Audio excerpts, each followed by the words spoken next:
Deus disse, não deixem seus filhos casarem com incrédulos. 99% das vezes isso não dá certo. Ruth acabou sendo uma rara exceção.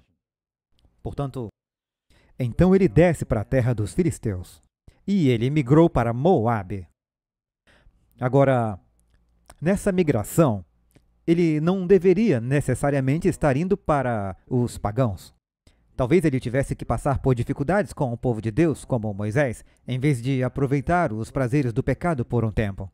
Havia comida em Moabe, mas eles adoravam Timash. Eles adoravam deuses pagãos e até se envolviam com eles. Você pode ler uma história em que o rei moabita sacrificou seu filho para impedir uma guerra. Eles estavam envolvidos em sacrifícios humanos. Portanto, sim, as coisas podem ter ficado escassas por ali. Ele também tomou uma decisão financeira ruim, pois lendo você descobrirá que ele hipotecou as terras de sua casa para conseguir o dinheiro para a mudança, mas eles tinham muito dinheiro para estabelecer sua nova vida. Porque mais tarde Noemi diz, saímos de Belém cheios. Então eles tinham dinheiro, disseram, vamos começar uma nova vida, vamos superar essa fome. Mas voltaram sem nada. Agora, um pequeno fato incrível eu pensei em mencionar. Os moabitas, como você pode ver, Moabe era um país que ficava a sudeste de Israel. Você pode ver Jerusalém, é a estrela vermelha, Belém fica bem ali no meio. Os moabitas eram parentes de Ló. Lembram de Ló? Ló havia cometido incesto com suas filhas e teve 2 filhos, Amon e Moabe. E aí temos os amonitas, onde ao norte de Moabe temos os moabitas e temos os parentes de Esaú, que estavam ao sul de Moabe. Na próxima foto mostra uma descoberta interessante em 1800. É chamada de Pedra Moabita. E essa pedra que foi encontrada por missionários, ela contém uma inscrição antiga que eles conseguiram traduzir, que eu acho que era hebraico ou algo assim. Mas estava quebrada quando a encontraram, havia sido destruída pelos habitantes locais, mas eles conseguiram remendar a maior parte dela. Eu a vi pessoalmente no Museu do Louvre em Paris. E fala sobre Misha, o rei de Moabe, e sua conquista de Israel. Menciona especificamente esses países. Portanto, esses países, esse evento e essa época sobre os quais estamos lendo estão bem estabelecidos na história. Portanto, agora estamos obtendo alguns insights sobre a vida pessoal das pessoas naquela época. A gente sabe que as coisas não vão correr bem para Elimeleque porque, embora o nome dele signifique meu Deus é rei, o nome de seu filho Malom significa doente. Quilion significa sofredor. E, portanto, a história nos diz que ele morre. Então, em vez de Noemi e os meninos voltarem para casa, ela pensa, eles estão na escola, eu vou deixá-los formar primeiro. Eles acabam arrumando namoradas e eles casam com essas jovens moabitas. E uma se chama Orfa e a outra Ruth. E ficam ali quase 10 anos. E morreram também ambos, Malom e Quilion. Ficando assim a mulher desamparada dos seus 2 filhos e seu marido, Noemi. Então ela levantou, Ruth 1, verso 6, ela com as suas noras, e voltou dos campos de Moabe, pois ela ouviu dizer que na terra de Moabe o Senhor havia visitado o seu povo, dando-lhes pão, ou seja, em Belém. Portanto, saiu do lugar onde estava, ela e suas 2 noras com ela, e seguiram o caminho de volta para a terra de Judá. Naquela época, se alguém estivesse se mudando e talvez você nunca mais o visse, era de bom tom vê-lo em seu caminho e acompanhá-lo. Você o acompanha. Observe que Abraão fez isso quando o Senhor e os anjos estavam partindo. Ele os acompanhou. Fizeram isso com Paulo, eles o acompanharam no caminho. E Karen vivia dizendo, Doug, quando sua companhia está saindo, levante-se e acompanhe até a porta. Eu só dizia tchau. Até outro dia, eu ficava ali, sentado no sofá. Ela dizia, levante-se, vá lá. Eu estou aprendendo. Pelo menos eu ficava na porta. Estou melhorando. Era um costume naquela época, mas finalmente eles chegaram a um ponto em que isso se tornou um absurdo. E Noemi se vira e diz, vocês têm que voltar. E Noemi diz às suas noras, voltem cada uma para a casa de sua mãe. Que o Senhor use convosco de benevolência, como vós usastes com os falecidos e comigo. O Senhor vos dê que acheis descanso, cada uma em casa de seu marido. Espero que encontrem outro marido. Eram jovens. E beijando-as ela, levantaram sua voz e choraram. E disseram-lhe, certamente voltaremos contigo ao teu povo. Porém, Noemi disse, voltai, minhas filhas, por que irias comigo? Tenho eu ainda no meu ventre mais filhos para que vos sejam por maridos? Voltai, filhas minhas, ide embora, que já sou muito velha para ter marido. Ainda que esta noite eu tivesse marido e ainda tivesse filhos, vocês esperariam até que eles ficassem grandes? Vocês ficariam sem maridos até lá? Não, filhas minhas, que mais amargo me é a mim do que a vós mesmas, porquanto a mão do Senhor se descarregou contra mim. Agora eu imagino por que ela diz isso. Era costume na época que, se um marido morresse, seu irmão ficaria com a esposa, e eu sei que isso é meio estranho para nós. Mas naquela época havia muito mais mulheres do que homens por causa das guerras. É por isso que você lê esse verso em Isaías capítulo 4, verso 1. E naquele dia 7 mulheres agarrarão um homem e dirão: comeremos nosso próprio pão. Não se preocupe, você não tem que comprar pão para nós. Compraremos e usaremos nossas próprias roupas. Apenas deixe-nos ser chamadas pelo seu nome para tirar a nossa reprovação. Naquela época não existia assistência social, e se você não tivesse filhos para cuidar de você na velhice, você seria destituído, ia mendigar. Portanto, você lembra quando o filho de Judá morreu, e Judá disse a Tamar, sua nora, que esperasse até que Selá crescesse? Mas ele tinha só um filho pequeno e ela tinha que esperar até que ele crescesse para casar com ela? Esse era o costume, por isso Noemi diz algo absurdo. Mesmo que eu me casasse hoje à noite e tivesse filhos, vocês teriam que esperar 20 anos. É por isso que ela está fazendo essa declaração, por causa da lei. E quando ela viu isso, ficou determinada: espera, eu estou pulando, estou perdendo a melhor parte. Então elas levantaram as vozes e choraram novamente. E Orfa beijou-a, eu sempre quero dizer Ofra. Orfa beijou sua sogra, mas Ruth se agarrou a ela. Eu acho que esse é um ponto interessante que eu gostaria só de ressaltar. Que alguns beijam Jesus, mas não seguem. Ruth também a beijou, mas se apegou a ela. Alguns beijam, mas não se apegam. É uma palavra semelhante usada para casamento. Adão devia se apegar à sua esposa. Significa que devemos nos unir em um firme compromisso. Então ela diz: não, Ruth, volte. E Ruth faz essa declaração incrível. Vamos ver juntos o livro de Ruth, no capítulo 1, verso 16. Se você sublinha sua Bíblia, esse é um trecho. Ruth disse a Noemi: não me inste para que te abandone, ou deixe de seguir-te. Porque aonde quer que tu fores, irei eu. Onde quer que pousares, ali pousarei eu. O teu povo é o meu povo, e o teu Deus é o meu Deus. Onde quer que morreres, morrerei eu, e ali serei sepultada. Faça-me assim o Senhor e outro tanto, se outra coisa que não seja a morte me separar de ti. Vendo Noemi que de todo estava resolvida a ir com ela, deixou de lhe falar. Ela disse: estou determinada a segui-la. A declaração de Ruth é linda para ser lida em um casamento. Ela fala de compromisso, mas é ainda mais bonita para um cristão. Todo crente, se dissesse: Senhor, aonde fores eu irei, o teu povo, meu povo. Mesmo que haja problemas, teu povo é o meu povo. Onde se hospedares, me hospedarei eu. Onde tu morreres, lá morrerei eu. Todos serão enterrados. Significa que será uma conexão eterna. E esse é o compromisso que todo cristão precisa ter. Temos que ter isso como resolução. Um autor não identificado disse: veja o poder da resolução que silencia a tentação. Aqueles que seguem caminhos religiosos sem mentes firmes permanecem como uma porta meio aberta, que está convidando um ladrão, mas a resolução fecha e tranca a porta, resiste ao demônio e o força a fugir. Se todos nós fôssemos resolutos. Tem um ótimo livro de sermões de Joe Cruz chamado O Poder de um Positivo Não. E ele fala sobre como é bom quando você se decide a ser resoluto em sua decisão. Lembro quando parei de fumar. Alguém me disse: Doug, diga para todo mundo que você parou de fumar, porque isso sela a sua decisão. É por isso que quando você casa, é uma declaração pública, você está assumindo um compromisso, uma resolução. Então Ruth diz: eu vou segui-la onde quer que for. E ela seguiu. Então, elas se despediram de Orfa e seguiram juntas para Israel. E elas chegaram a Israel e as pessoas as viram e disseram: eu me lembro de Noemi, quando Elimeleque com seus filhos foram embora. E ela disse: não me chamem mais de Noemi, mas me chamem de Mara, porque o Todo-Poderoso tem me dado. Daí vem a palavra Mary, você vê na história de Jesus. Mara, porque grande amargura me tem dado o Todo-Poderoso. Cheia a partir, porém vazia o Senhor me fez tornar. Eles tinham dinheiro quando saíram e agora estão falidos. Sua terra foi hipotecada. A única maneira de ela poder tomar posse da terra novamente, seu marido morreu. Seus filhos, Ela precisa de alguém para resgatar a dívida da casa. Ela não tem nada. Portanto, o livro de Ruth também trata de redenção.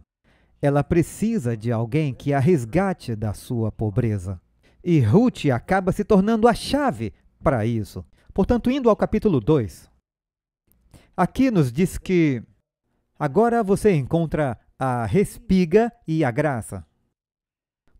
Depois que elas voltaram, diz que Ruth a Moabita, estou no verso 2 de Ruth capítulo 2, eu vou voltar, eu pulei o verso 1.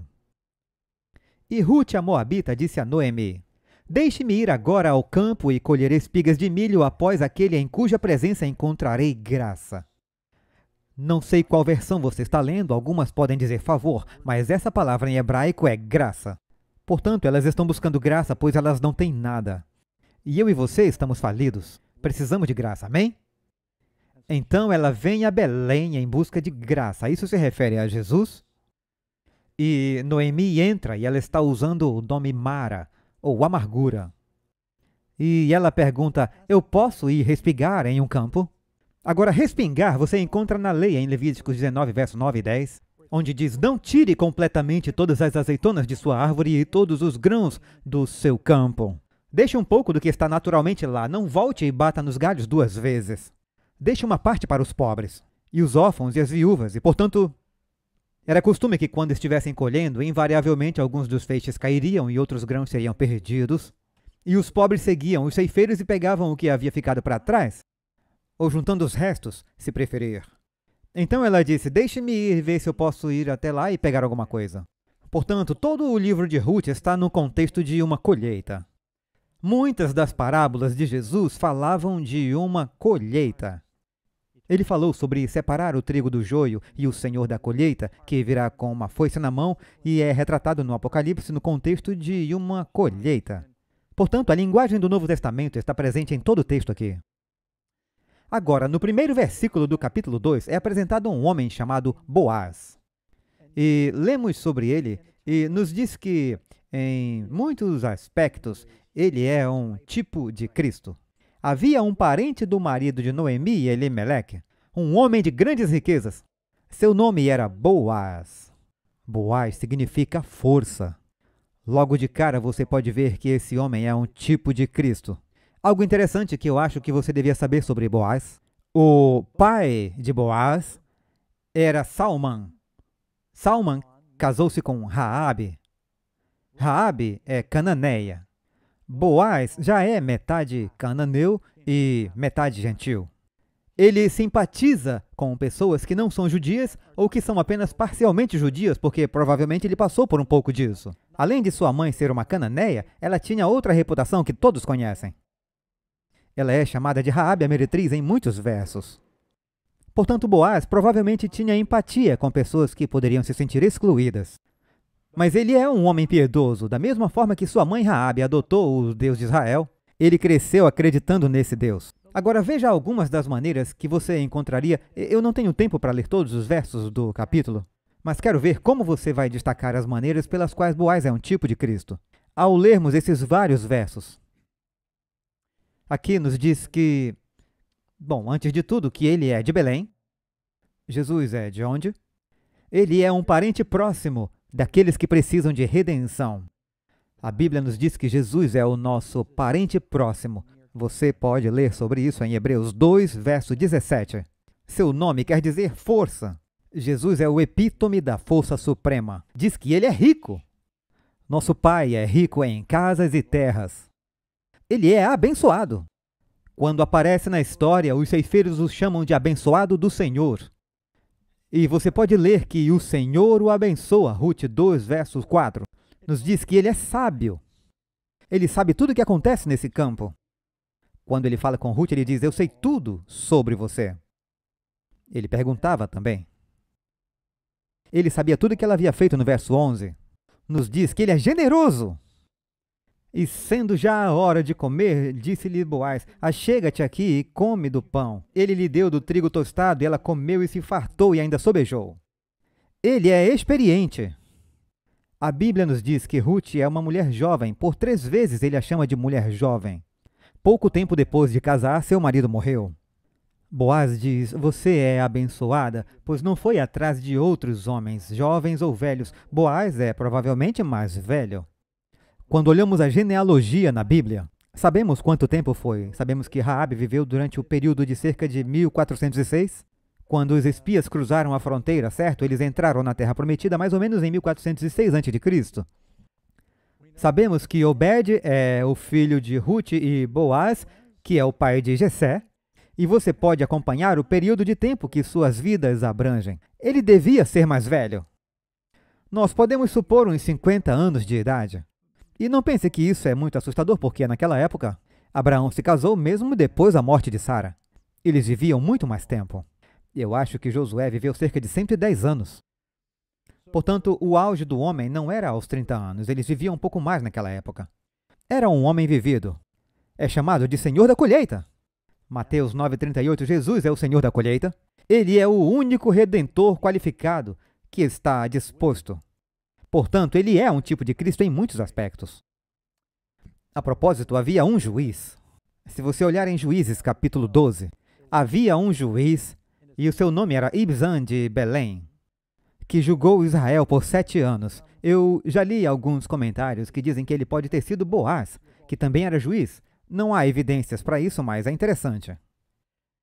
E então, quando ele encontra Ruth no campo e ela está colhendo, ele diz: olha, eu vou cuidar de você. Eu disse aos jovens para não incomodá-la. Às vezes eles as afugentam se encontram muitas pessoas pobres. As moças, se estiverem sozinhas e desprotegidas nesses grandes campos, elas podem ser maltratadas. E Boaz disse: eu falei para esses jovens, para não maltratá-la, não incomodá-la, você está protegida aqui, fique no meu campo. Portanto, Boaz está dizendo para ela: fique no meu campo e você estará bem. Eu ouvi falar de como você aceitou o Deus de Israel e cuidou de Noemi. Então ele cuida dela, ela encontra graça. Ela se curva diante dele e diz: eu sou uma estrangeira e você está tendo misericórdia de mim. Ele diz: sim, eu entendo. Então ele lhe oferece pão e vinho. Agora, se você olhar em Ruth, capítulo 2, verso 14, e você verá que é uma linda história de amor. Quando chega a hora do almoço, ela diz: oh, veja no verso 7. Ela diz: por favor, deixe-me respigar e colher após os ceifeiros entre os feixes. Então ela chegou e continuou desde a madrugada até agora. Ela trabalha duro, ela sai cedo. E descansou um pouco na casa. Então, você vê que ela está na casa de Boaz. Então Boaz diz a Ruth: ouça, minha filha, não vá respigar em outro campo. Não saia daqui, fique aqui. Os teus olhos estarão atentos no campo que cegarem, e irás após elas. Não dei ordem aos moços que não te molestem? Tendo tu sede, vai aos vasos e bebe do que os moços tirarem. Ela se prostrou com o rosto em terra e se curvou. Ela não está adorando aqui? Por que achei graça em teus olhos para que faças caso de mim, sendo eu uma estrangeira? E Boaz disse: eu ouvi sobre o que você fez. Verso 12: o Senhor retribua o teu feito e te seja concedido pleno galardão da parte do Senhor, Deus de Israel, sob cujas asas te vieste a abrigar. Ela aceitou o Deus Yahvé. O teu Deus é o meu Deus. Perceba essa frase. Sob cujas asas aparece novamente. Esse é um termo usado por Moisés ao falar sobre como Deus libertou seu povo do Egito, como uma águia que carrega seus filhos em uma asa. E Boaz disse: agora, na hora da refeição, verso 14, venha aqui, coma o pão e molhe seu pedaço de pão no vinagre. Também diz que a palavra ali é vinho. Portanto, aqui temos Boaz fornecendo pão e vinho para Ruth. Agora, o que uma mulher representa? Em analogia bíblica, uma igreja. Aqui temos uma história muito interessante sobre essas duas mulheres que estão unidas por um compromisso. Boaz acaba redimindo as duas. Uma é gentia e a outra é judia. Ao passar pelo Novo Testamento, você descobrirá que mais gentios acabam aceitando Jesus do que judeus, mas a igreja é composta de ambos. E assim, é como se isso fosse uma alegoria do que aconteceria com a igreja no Novo Testamento. Mas não esqueça que Boaz fornece o pão e o vinho durante a colheita. É como Melquisedeque trazendo pão e vinho. É um símbolo, assim como Jesus deu o vinho e o pão como um tipo de seu corpo. Diz que ela comeu e ficou satisfeita. O que Jesus nos dá satisfaz. Amém, amigos? Então ela levantou de novo para respigar. E Boaz ordenou ao jovem. Eu acho que ele pensou, rapaz, ela é uma mulher trabalhadora, virtuosa e também é bonita. E ele disse aos ceifeiros, deixem cair alguns feixes extras de propósito. É como se eles estivessem jogando coisas, deixando cair para que Ruth as apanhasse. E ele disse aos ceifeiros, deixem cair alguns feixes extras de propósito. Deus não dá pão, Ele não nos abençoa para que a nossa taça transborde ainda mais? Jesus não multiplicou o pão e não houve sobras? Ele abençoou excessivamente. E esteve ela apanhando naquele campo até a tarde, e debulhou o que apanhou e foi quase uma efa de cevada. É muito mais do que normalmente se consegue. Muito mais do que normalmente se conseguiria só peneirando cevada respigada. E tomou e veio à cidade, e sua sogra viu que tinha apanhado. E Noemi disse, uau! Você se saiu muito bem. Onde você esteve hoje? Bem, eu estava no campo de um homem chamado Boaz. Noemi diz, Boaz? Ele é um parente, ele é primo, ele tem o direito de nos redimir. E ela diz, Deus está nos abençoando, algo está acontecendo. Fique perto das mulheres de Boaz e colha até o fim da colheita da cevada. A propósito, a colheita da cevada aconteceu entre a Páscoa e o Pentecoste. Portanto, até mesmo a época do ano para essa história está falando sobre quando Jesus ressuscitou dos mortos e ascendeu ao céu. É o contexto, é a janela de tempo no calendário judaico em que isso aconteceu. Da época da Páscoa até o Pentecoste. Não é interessante? É exatamente quando ocorre a colheita da cevada. Inclusive a época em que a igreja nasceu. É quando tudo isso acontece. Assim, ela comprometeu-se a morar e a trabalhar no campo de Boaz. E ele cuidou dela. E agora Noemi, capítulo 3.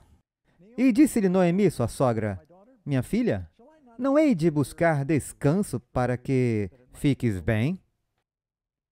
Agora, Boaz, com quem as moças estavam, ou com quem você estava, ele é nosso parente. Na verdade, ele está peneirando cevada hoje à noite na eira, depois de colher o grão e batê-lo, e quando havia uma brisa à noite, eles jogavam no ar, a palha ia embora, eles guardavam o grão e o separavam. Era para lá que eles iam, havia uma grande área plana e pavimentada onde eles faziam isso, para que pudessem separá-los e mantê-los limpos da sujeira. E costumavam guardar seus grãos à noite, e todos dormiam ali por perto. Aqueles montes de grãos, até que a colheita terminasse e eles pudessem guardar seus grãos. E então Noemi lhe deu algumas instruções interessantes. E ela disse, portanto, você irá hoje à noite para a eira. Só haveria homens lá. Tome um banho. Você vai se apresentar para que Boaz lhe peça em casamento.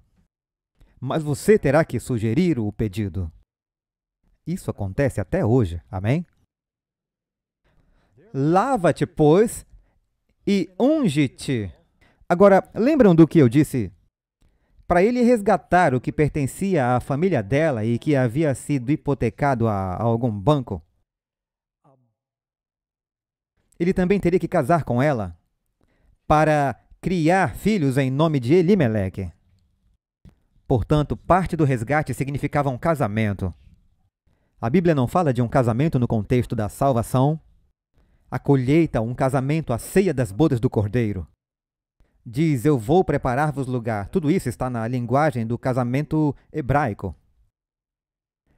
E ela diz, lave-se. Agora, se vamos nos apresentar a Jesus, o que precisamos fazer? Isaías disse, lavem-se, purifiquem-se, livrem-se da maldade de seus atos. Aprendam a fazer o bem e deixem de fazer o mal. Há muitos versos que eu poderia citar para falar sobre a necessidade de nos lavarmos. Não podemos ser lavados por nós mesmos, mas pelo Senhor, é claro. Unge-te. Você vê que esses termos são usados na Bíblia aqui. Nos diz que devemos ser lavados, devemos ser ungidos e...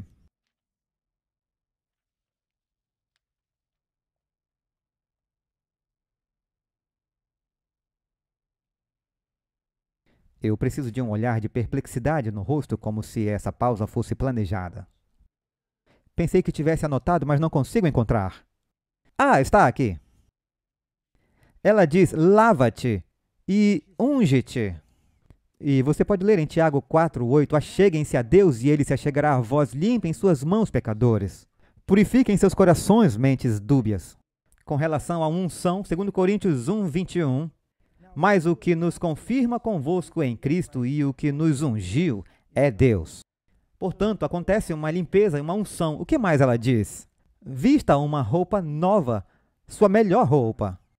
Apocalipse 19:8, e foi-lhe dado à igreja que se vestisse de linho fino, puro e resplandecente, porque o linho fino são as justiças dos santos.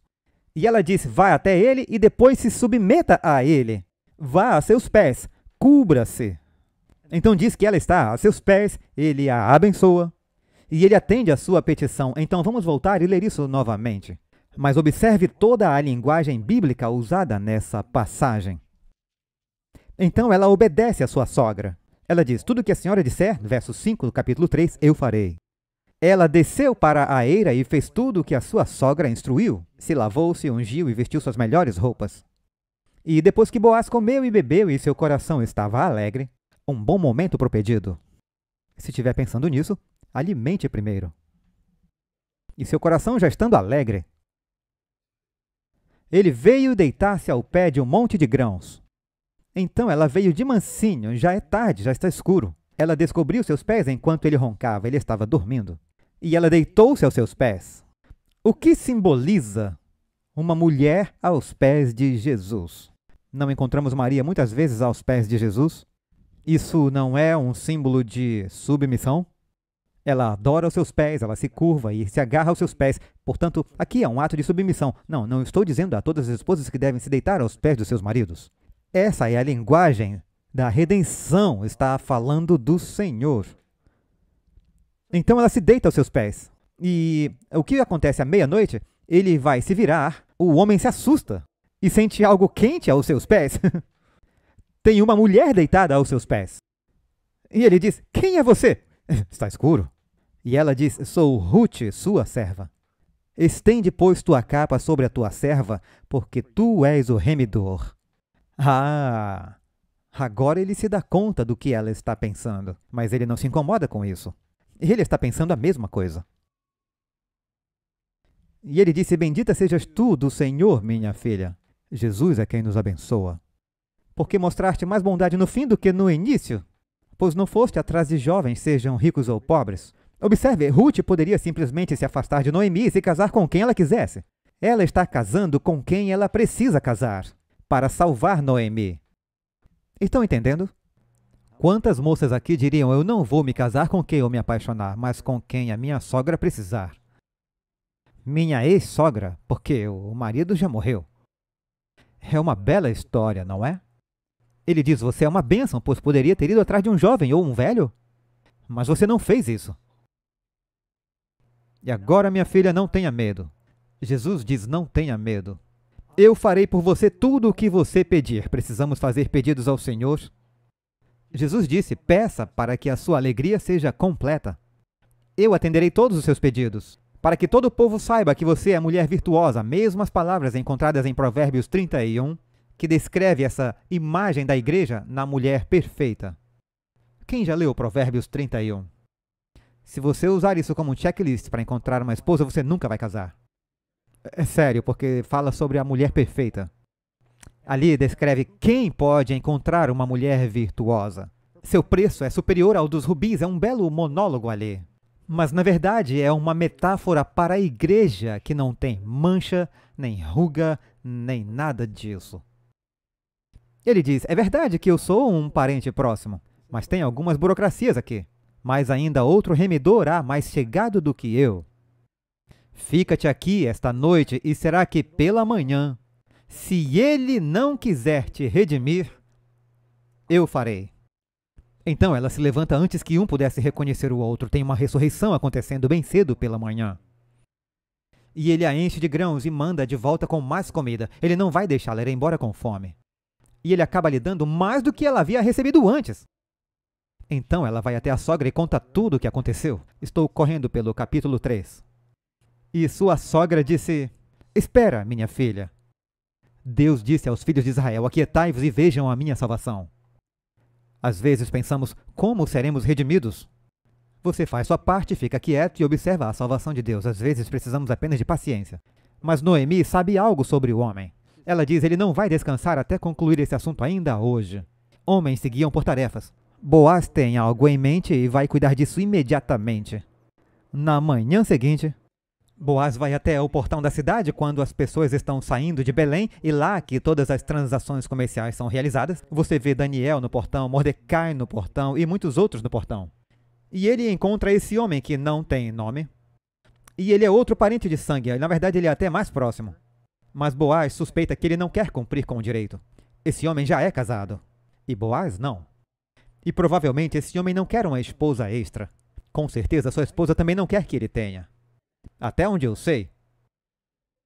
Então ele diz: Hey, venha cá, irmão, sente-se, eu preciso falar com você. Sabe, a Noemi, ela voltou agora e ela está procurando alguém para ajudá-la a resgatar sua propriedade, porque ela teve que hipotecá-la, e você é o próximo parente, o próximo na fila para resgatá-la. E ele disse: deixa comigo. Então Boaz disse: mas tem uma coisinha que você precisa saber. Para fazer isso, você também precisa tomar a viúva de Quilion e casar com ela para gerar descendência para Elimeleque. E ele disse: oh, não, eu não posso fazer isso. Ele disse: tudo bem, então vamos reunir os anciãos. E se você não vai cumprir o direito de redenção... E ele disse: eu vou cumprir o direito de redenção. E reuniram-se com os anciãos da cidade. E na presença de todos os anciãos, esse homem tira o sapato. Você pode ler isso na Bíblia, eles tinham um costume. Tirar o sapato para fazer uma aliança significa que eu estou pisando ali, há um simbolismo nisso. E todos ali, ele disse: vocês são testemunhas de que tudo que pertencia a Elimeleque eu vou hipotecar, vou pagar. E depois vou comprar e também vou tomar Ruth como minha esposa. Vocês são testemunhas? Sim, somos testemunhas. E assim Boaz resolveu tudo. Ele vai embora e dá a notícia a Ruth. Sem dúvida, foi um grande casamento. E agora podemos ir ao capítulo 4. Verso 11. Todos os anciãos na porta disseram: somos testemunhas, agora veja a bênção.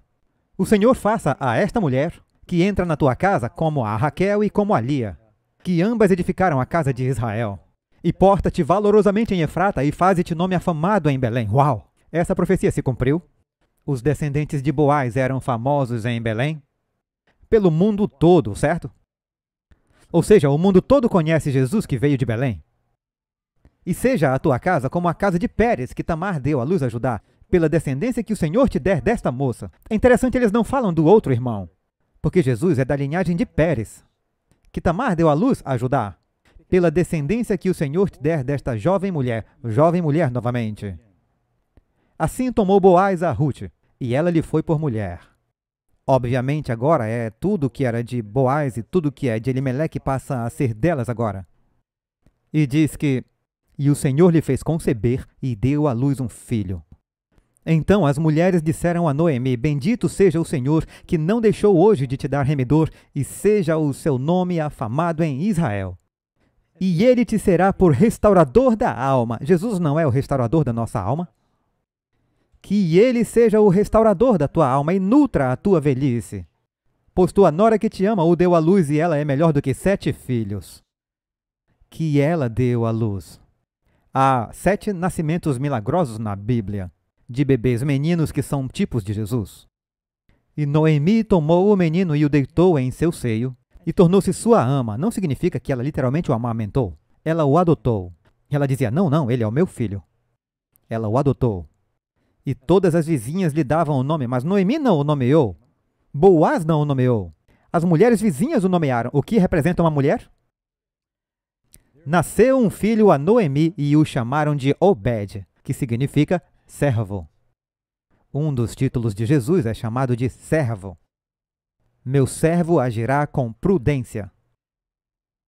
E diz que Obed, que é o pai de Jessé, que é o pai de Davi. E em seguida é apresentado um trecho que aparece mais tarde no livro de Mateus. É a genealogia de Pérez. Pérez gerou a Esrom, e Esrom gerou a Rão. Rão gerou a Aminadab, e Aminadab gerou a Naasson, e Naasson gerou a Salmon. Salmon provavelmente foi um dos espiões que Josué enviou a Jericó, que casou com Raabe, que deu origem a Boaz, Ou seja, na árvore genealógica de Jesus, na história de Ruth, nós temos a Raabe e Ruth, uma cananeia e uma moabita. Por isso que Paulo nos diz no Novo Testamento, ele não é um judeu exteriormente, ele é um judeu interiormente, porque todos nós somos adotados e nos tornamos receptores e participantes das promessas que Deus fez neste livro, amém? Isso não é milagroso, amigos? Eu estou vendo coisas? Aliás, eu não terminei. Boaz gerou Obed, Obed gerou Jessé, Jessé gerou Davi. Não temos certeza de quem escreveu o livro de Ruth. Pode ter sido Natã, o profeta. Davi era um escritor. Sem dúvida, Noemi viveu para ver. É possível que Noemi tenha vivido para ver Jessé. Ruth certamente viu. Essa história foi passada de forma muito direta. É por isso que temos todos esses detalhes íntimos na conversa. Mas Deus a inspirou porque ela está, na verdade, falando sobre salvação.